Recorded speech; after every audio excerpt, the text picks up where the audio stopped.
começar? A paz do Senhor, queridos irmãos.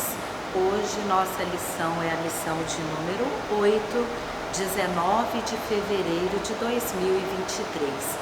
Para começarmos mais uma EBD, vamos fazer uma oração? Senhor Deus e Pai, nós estamos aqui reunidos em Teu nome, para mais uma vez estudarmos a preciosa Palavra de Deus. Abençoa cada irmão que está acompanhando essa escola bíblica dominical, é o que te pedimos em nome de Jesus. Neste trimestre estamos estudando sobre o avivamento espiritual. Semana passada estudamos sobre o avivamento na vida de Estevão e sobre a igreja perseguida nos dias de hoje. E hoje estudaremos o avivamento espiritual no mundo. O nosso texto áureo se encontra em Ezequiel 47:5, que diz assim: E mediu mais 1000 e era um ribeiro, e não podia atravessar, porque as águas eram profundas, águas que se deviam passar a nado, ribeiro pelo qual não se podia passar. A nossa verdade prática fala: somente por intermédio do movimento do Espírito Santo o mundo pode experimentar o verdadeiro avivamento espiritual. Irmãos, nós já até estudamos sobre isso, quando fala-se que somente por intermédio do movimento do Espírito Santo, nós vemos ali em Atos 2, o Pentecoste, que ali já começou o movimento espiritual no mundo, porque devido à festa do Pentecoste, nós tínhamos pessoas de todos os lugares do mundo que ouviram a palavra de Deus e elas se converteram, e com certeza, ao voltar para suas nações, muitos deles levaram a palavra do Evangelho. Outra coisa importante é que quando falamos de avivamento, no seu sentido espiritual, ele tem vários significados para nós cristãos. Significa uma vida espiritual abundante, significa ser renovado espiritualmente, significa crescimento espiritual e significa até você ter uma agilidade espiritual. Nós vimos que nos tempos apostólicos, o revestimento espiritual, este preparo sobrenatural que somente quem tem o Espírito Santo na sua vida, permitiu que esses homens, eles levassem a palavra de Deus para todos os cantos do mundo. O que significa dizer que antes da gente pensar em dimensão mundo, o avivamento espiritual tem que começar na vida de cada um de nós. Primeiro eles foram revestidos, primeiro eles pregaram ali em Jerusalém, e ali quando começou a perseguição aos cristãos, muitos deles, quando fugiam da região de Jerusalém, onde quer que eles chegassem, eles levavam a palavra de Deus. Então isso é avivamento espiritual no mundo. Ele começa por mim e por você. Porque se nós formos avivarmos a nossa família, avivarmos a nossa igreja, a nossa cidade, isso pode alcançar a nossa nação e as nações. Aleluia! A nossa leitura bíblica em classe, acompanhe aí na sua casa conosco. Nós estudamos sobre o livro de Ezequiel no último trimestre de 2022, e aqui para nós introduzirmos a nossa lição, nós vamos começar relembrando um pouquinho sobre o livro de Ezequiel. Nós já discutimos e estudamos bastante o assunto no trimestre passado. Ele hoje só vai dar início ao nosso tópico 1 desta lição deste domingo. A nossa passagem bíblica, se você não possui revista, está em Ezequiel, capítulo 37, do 7 ao 10, e 47, do 1 ao 5, e o versículo 9. Vai falar de duas passagens bem conhecidas, que é sobre os ossos secos e sobre as águas purificadoras. Vamos ler juntos. Então profetizei como se me deu ordem, e houve um ruído enquanto eu profetizava, e eis que se fez um rebuliço, e os ossos se juntaram, cada osso a seu osso. E olhei, e eis que vieram nervos sobre eles, e cresceu carne, e estendeu-se pele sobre eles por cima. Mas não havia neles espírito. E ele me disse: profetiza ao espírito, profetiza ao filho do homem, e dize ao espírito: assim diz o Senhor Jeová: vem dos quatro ventos, ó espírito, e assopra sobre esses mortos, para que vivam. E profetizei como ele me deu ordem. Então o espírito entrou neles, e viveram, e se puseram de pé em um exército grande em extremo. 47. Depois disso me fez voltar à entrada da casa, e eis que saíam umas águas de debaixo do umbral da casa para o oriente, porque a face da casa olhava para o oriente. As águas vinham de baixo, desde a banda da direita da casa para a banda do sul do altar. E ele me tirou pelo caminho da porta do norte, e me fez dar uma volta pelo caminho de fora, até a porta exterior, pelo caminho que olha para o oriente, e eis que corriam as águas desde a banda da direita. Saiu aquele homem para o oriente, tendo na mão um cordel de medir, e mediu 1000 côvados, e fez passar pelas águas, as águas que me davam pelos tornozelos, e mediu mais 1000, e me fez passar pelas águas, e as águas me davam pelos joelhos, e mediu mais 1000, e me fez passar pelas águas, e as águas me davam pelos lombos, e mediu mais 1000, e era um ribeiro, e eu não podia atravessar, porque as águas eram profundas, águas que deviam passar a nado, ribeiro pelo qual não se podia passar. E será que toda criatura vivente que vier por onde quer que entrarem entre os dois ribeiros viverá, e haverá muitíssimo peixe, porque lá chegarão as águas e sararão, e viverá tudo por onde quer que entrar este ribeiro. Irmãos, no nosso tópico 1 vai falar sobre essa passagem de Ezequiel, do seu capítulo 37. Nós sabemos que esta passagem fala sobre a nação de Israel, que ela seria restaurada.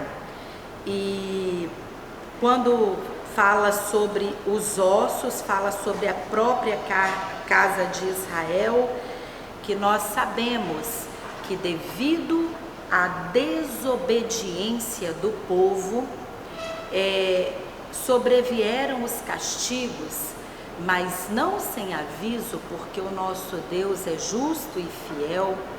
Nós vemos que a vontade de Deus é sempre abençoar. Quando ele chama Abraão, ele fala: eu não só te abençoarei, Abraão, mas em ti serão benditas todas as nações da terra.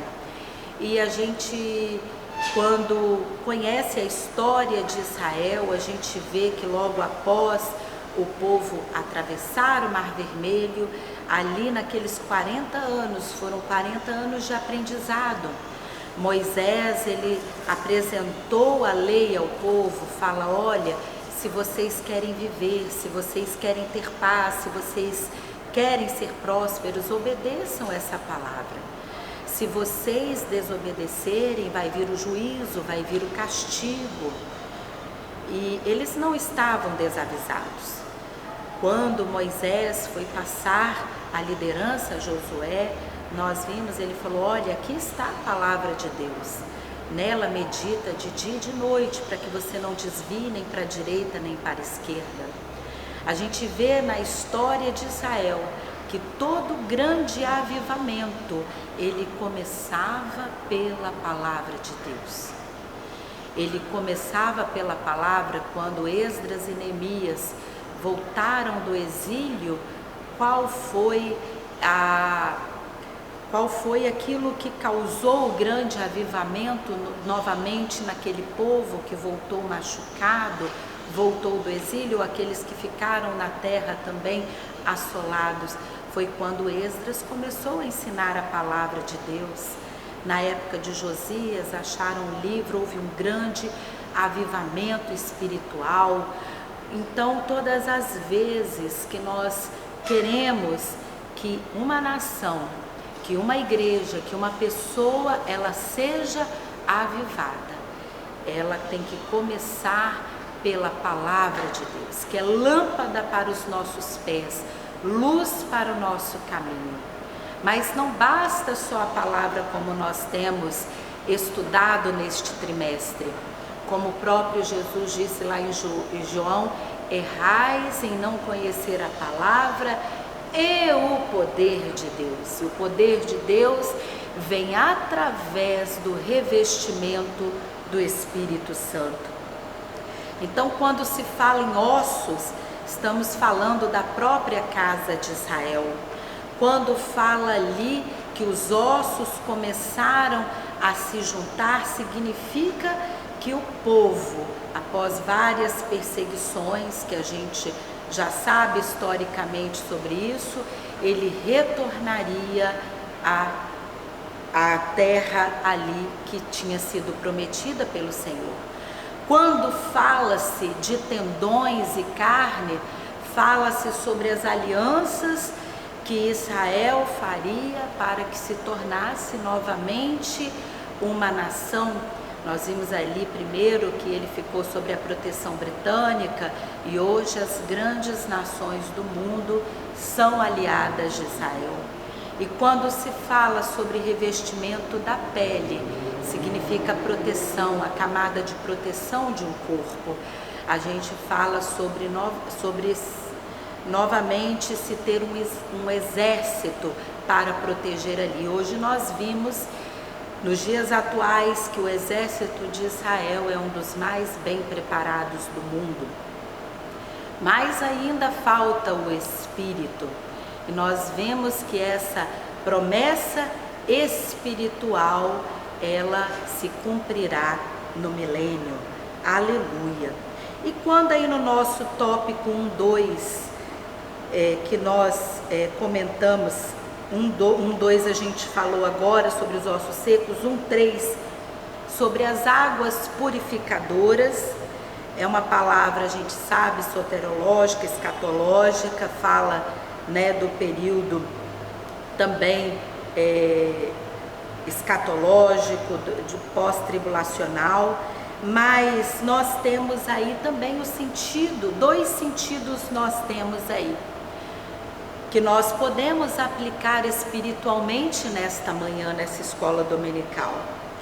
Nós vemos que fala-se sobre profundidade, que significa intimidade com Deus, que significa você ter cada vez mais aprofundamento, mergulhar nos rios do Espírito Santo.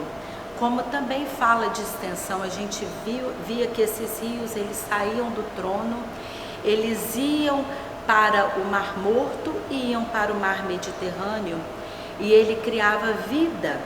Ou seja, o Mar Morto, a gente sabe que hoje ele não tem peixes, mas a gente sabe que no período milenial ele terá vida, como fala aqui.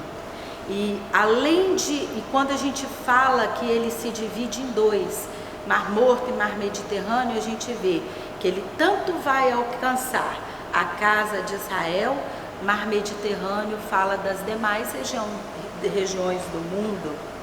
E quando falamos de água, águas que trarão vida novamente, porque fala que as árvores que estão junto a esse ribeiro de águas, águas que saem do trono de Deus, são árvores que as folhas jamais vão murchar, rios como o Mar Morto, que hoje não tem vida, que terão vida. A gente fala também da nossa vida espiritual, porque são águas que fluem do templo, e hoje eu e você somos templo do Espírito Santo.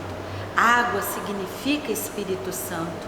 E quando a gente olha ali a passagem de João, que Jesus fala para a mulher samaritana: se você soubesse quem te pede água, fluiriam rios de água viva dentro de você.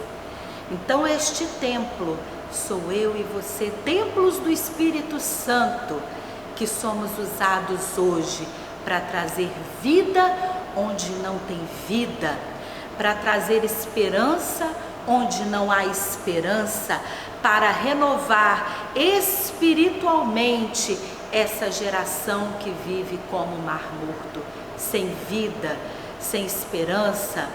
E nós somos esse rio hoje de água viva, somos o templo do Espírito Santo.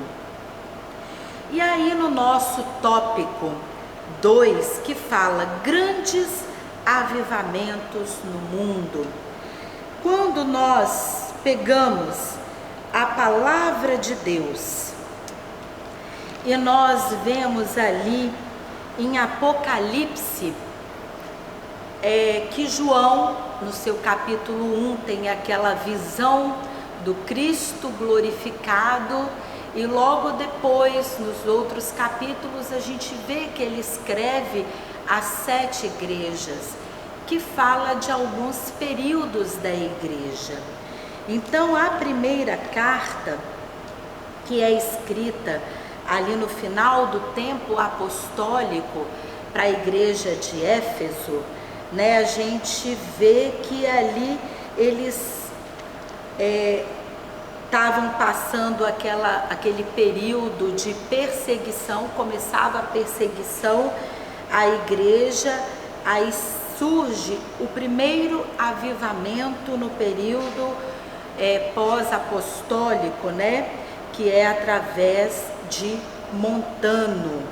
E aí a gente vê que quando João escreve ali a igreja de Éfeso, fala: olha, vocês perderam o primeiro amor, porque não basta você ter o nome de cristão se você não está avivado espiritualmente, se você não sente mais a presença do Espírito Santo.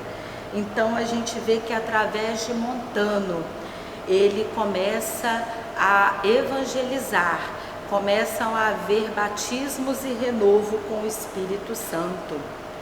Aí no segundo período, a segunda carta, que fala sobre a igreja de Esmirna, ali nós vemos que a perseguição continua-se através de Nero, Domiciano, através de Trajano, né, os próximos, né, reis aí de Roma. Inclusive Domiciano foi o que prendeu João. E por que continua-se a perseguição aos cristãos? Porque quando os imperadores romanos, eles se consideravam deuses, tanto que Otávio muda o seu nome para Augusto, que significa divino. E quando ele se depara com um povo chamado cristão, imitadores de Cristo, aqueles que decidiram ser fiéis até a morte, que não aceitavam adorar homens, adorar somente o Rei dos Reis, o Senhor dos Senhores, que eles preferiam morrer nas arenas do que adorar a um homem. Eles preferiam continuar sendo fiéis a Cristo do que adorar aos imperadores romanos. Então eles seguiam, porque João fala ali em Apocalipse 2:10, que eles eram fiéis e fiéis até a morte. Mas, como sempre, tinham começou a surgir ali no meio alguns gnósticos que consideravam que Jesus foi um ser humano perfeito, mas que ele não era Deus, né?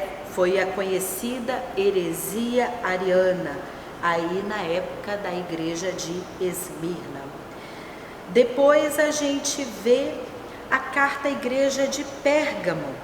A igreja de Pérgamo, o que acontece? A gente vê que há ali uma aliança. Então, irmãos, logo depois nós vemos aí o período da igreja de Pérgamo. A igreja de Pérgamo é um período que a igreja faz alianças com a política.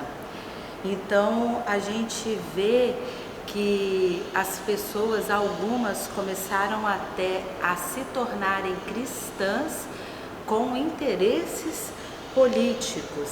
E aí a gente começa a ver a paganização da igreja, ou seja, é instituído o culto às imagens. E aí começa a decadência espiritual da igreja, até que aproximadamente entre o ano de 600 a 1517, que é o período da igreja de Tiatira, que é um período que a igreja já estava muito instituído no meio dela, essa questão de culto a imagens, de dogmas.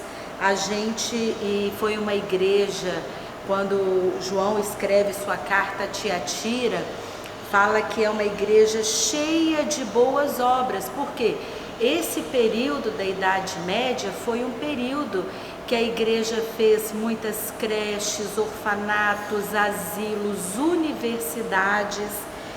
Então era cheio de boas obras, porém sem o Espírito Santo de Deus, com falsas doutrinas.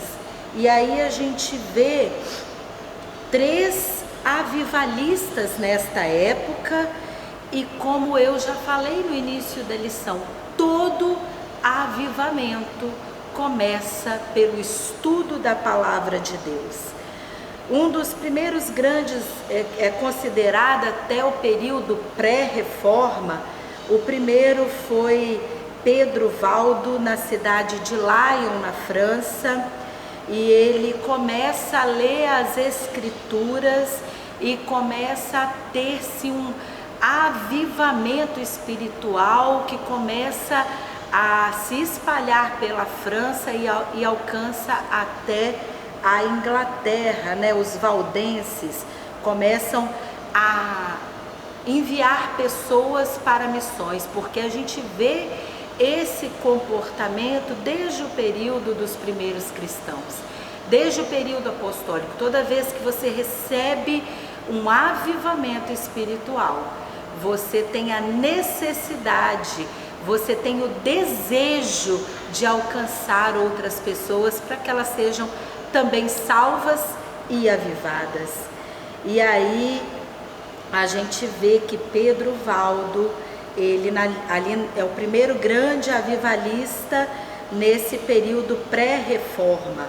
Através do estudo da palavra de Deus, ele traduz as escrituras para o dialeto da França, e ali há um grande avivamento. Depois nós vemos um avivamento na Inglaterra, John Wycliffe, né? Ele também ele traduz, começa a estudar as escrituras, traduz as escrituras para a língua inglesa. E mais uma vez, além de haver um avivamento da comunidade, eles sentem necessidade de enviar missionários. E o último que nós vamos estudar, vamos citar aqui do período pré-reforma, foi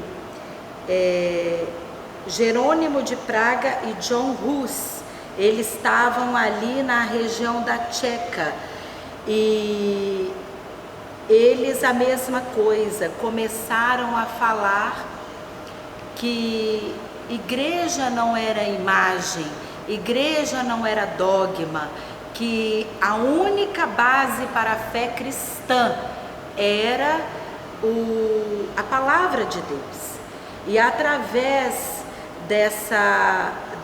desse movimento avivalista que surgem aí os moravianos, que fala aqui no nosso tópico 2, né? A gente vê aí avivamento na Alemanha, na Inglaterra, no país de Gales, e cita-se os moravianos, né, que é um movimento avivalista que dura aí aproximadamente 100 anos, e logo depois desse movimento pré-reforma vem aí a reforma protestante, que é a época do Martinho Lutero, né, que a gente vê que ele mais uma vez, ao examinar as escrituras, né, eles começam a ver que não é dogma, não são vãs repetições, não são imagens, é a confissão que Jesus é Deus, que ele se tornou homem, mas ele era 100% homem, 100% Deus, e que todos podem buscar a Deus. Você não precisa mais de um sacerdote para interceder por você, porque o Espírito Santo mora em cada um de nós. E aí nós conhecemos o que aconteceu na reforma. E aí no nosso tópico 2, 3, aliás, fala-se também do avivamento aí dos Estados Unidos. A gente conhece muito sobre o movimento ali da igreja da Rua Azusa, né, que todo mundo fala que marcou aí o novo avivamento do século XX. Cita-se que pessoas de cadeiras de rodas, quando estavam se encaminhando ali para a igreja, já começavam a ser curadas. E o que acontece? Que fala aqui, por que a gente vê que a geração que vem depois não mantém aquele avivamento? É um desafio nosso da igreja, que nós possamos não só buscar o avivamento para cada um de nós, mas que a gente, mais do que nunca, porque o que Jesus falou que seriam esses últimos dias, que a fé de muitos esfriaria, o amor de muitos esfriaria. O que Paulo, na segunda carta ali de Timóteo, fala para Timóteo? Que os homens nesses últimos tempos seriam mais amantes de si mesmos do que do próprio Deus, que seriam avarentos, que seriam egoístas, ou seja, pensar só em você, teriam só aparência de bondade. Então, como que nós, como igreja, podemos buscar o avivamento? É aquilo que nós temos falado toda a lição. A base é a palavra e a oração. E nós que somos pais, nós que somos avós, porque muitos avós cuidam dos seus netos, da vida e dos ensinamentos espirituais do seu neto. Ou seja, se você é sacerdote do seu lar de alguma forma, procure fazer com que o avivamento não morra em você, na nossa geração, porque muitos hoje vivem de passado, talvez alguns cristãos com um pouco mais de idade, porque na minha época não. O dia é hoje, a hora é agora. O Espírito Santo é o mesmo que estava ali no Pentecoste. O Espírito Santo é o mesmo que estava na vida de Pedro, de Paulo, é o mesmo que estava na vida desses missionários que a nossa revista cita. Então o avivamento pode começar através de nós, mas não morrer em nós.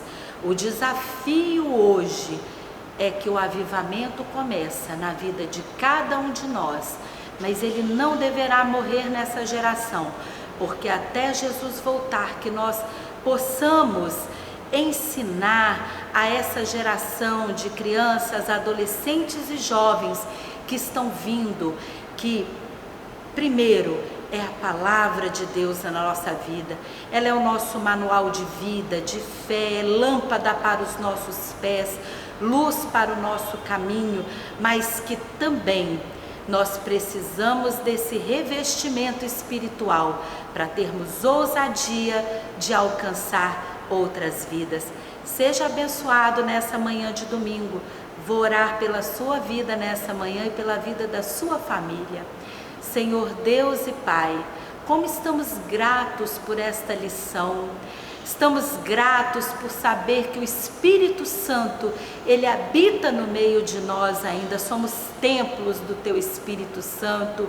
Águas vivas, elas brotam do nosso coração, porque o Espírito Santo está na vida de cada um de nós.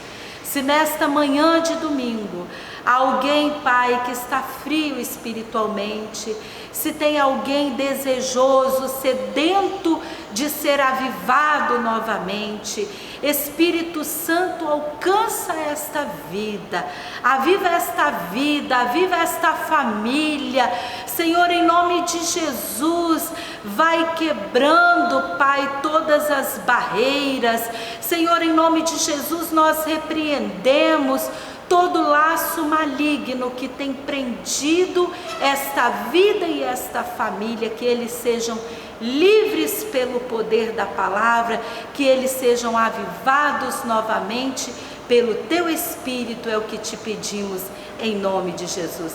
A paz do Senhor e fiquem com Deus.